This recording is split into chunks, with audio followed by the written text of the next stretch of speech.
kajadian teh mangrupakeun salah saeji takdir ti Gusti Nu Maha Suci. Leres Paji. Jodoh, pati, bagja, cilaka eta kagungan mantena. Saha nu hayang. Adeni ti payun di lembur ngagadekeun motor, saha nu boga cita-cita meuli motor hayang digadekeun apa henteu. Leres pisan Paji. Pak Haji Hamid harita bari usapan kasih Uten, tak katingali si Uten cerinakdak, kulantaran manehna ngarasa dosa yen urang ngagadekeun motor asa gara-gara manehanana. Om, si Maiti teh gelo nya Om.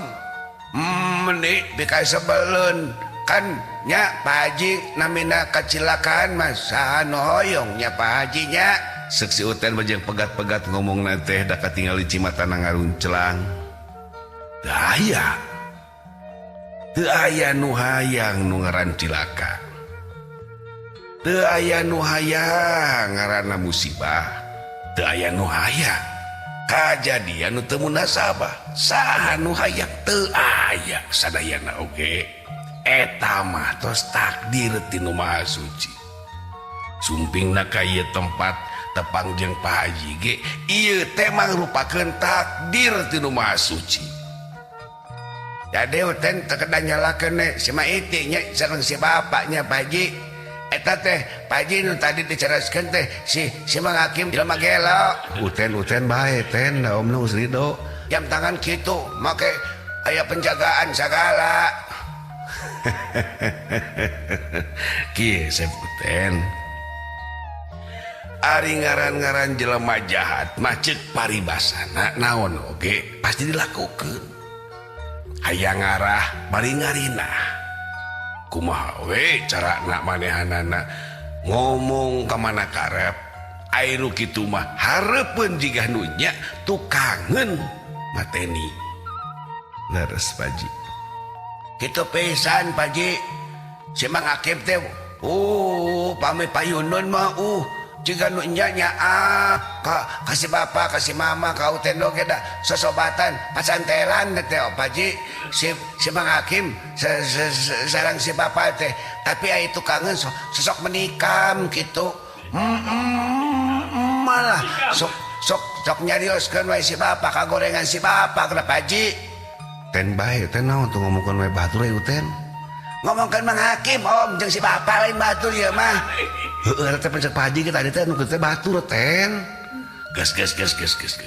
Zaman ayeuna mah aneh ku kalakuan jelema teh. Sok pirajeunan ngabudi ucing.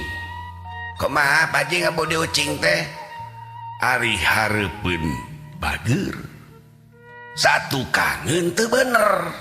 Ngajahatan, ngageuleukeun, ngagorengkeun.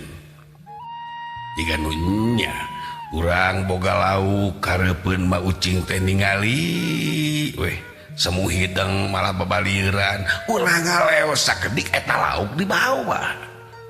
Lamun teu kabagian lauk ganeng eta ucing. Ganeng kumaha Pak Haji? Meong-meong ka itu ka dieu tikeun ka ganeng gegerewekan gugulbragan jeung sagala rupana eta teh ngabudi ucing nu kitu teh. Tah urang teh ulah percaya ka jelema model kitu tamah zolim. Leres Paji. Lai abdi malaraosan terang ngazoliman kanu sanes anu karaos ku abdi mah malah model abdi ka Maiti oge can kantos abdi teh ngazoliman. Ngawitanana ge abdi teh nyaah deudeuh abdi ngajajabkeun anjeunna ka pasar. Malih mah abdi teh ngantosan anjeunna dikeun ka jam-jaman. Beres. Terus gitu aja dicanak ku abdi geubis da teu karaos ku abdi teh jeung abdi teu ngagaduhan harapan hayang ngageubiskeun Paji. Ya pasti. Terus lami ti dinya anjeunna nungtut ka abdi. Tapi kalangkah nya olok nya tombok abdi teh Paji. Teu aya anjeunna sugan ngabogaan rasa perasaan terus dibantos ku abdi teh napi kumaha. Eta mah zolim disebatna. Mohon Paji. Moal inget karena naon nu dibere ku batur. Leres Paji. Ikhlaskeun, ridhokeun ku hideupcu. Pak Haji Hamid harita Joy barijeng manehanana pinuh kurasa dedeh ketempo nama kalayan manehanana oge jika anu ngilu bela sungkawa karena naon dicaritakeun ku urang sabab ku urang dicaritakeun kabehanana kejadian ti lemur tepikeun ka eta kota sing sabar adeni sing sabar Seputen kasep mun Paji munguten Paji ngaraos aoten dosa gitu Paji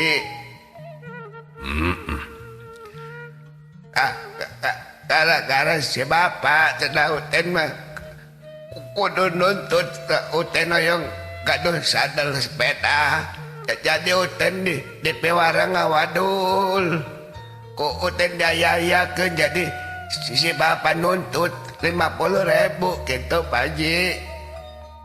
Ay, atuh teh nu geus mah geus we. Da eta mah salah uten, salah si bapak.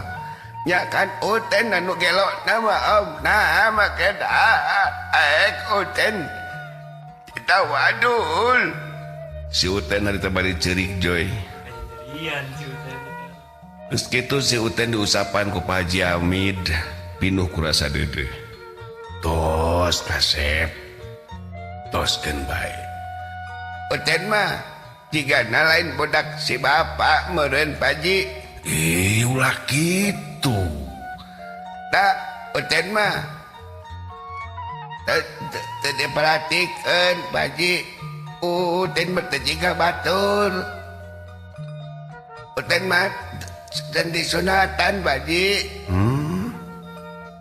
maruk can disunatan geus gede kieu tah can Uten mah Uten mah teu sakola Paji Uten mah sok ngintip we di sakolahan kitu mun batur sakola Uten sok naik kana tangkal jamu nu caket sakola Uten dina tangkal jamu we ningali guru keur nerangkeun dedeh teuing cu sing sabar sing tawakal ngan urang ulah ngerasa yen lain anakna si bapak da urang can apa lu sabenerna nu mawi Uten sok ngadoa Paji ti kapungkur ge kadang Uten sok dijieun alat ku si bapak teh Paji Uten mah dedeh teu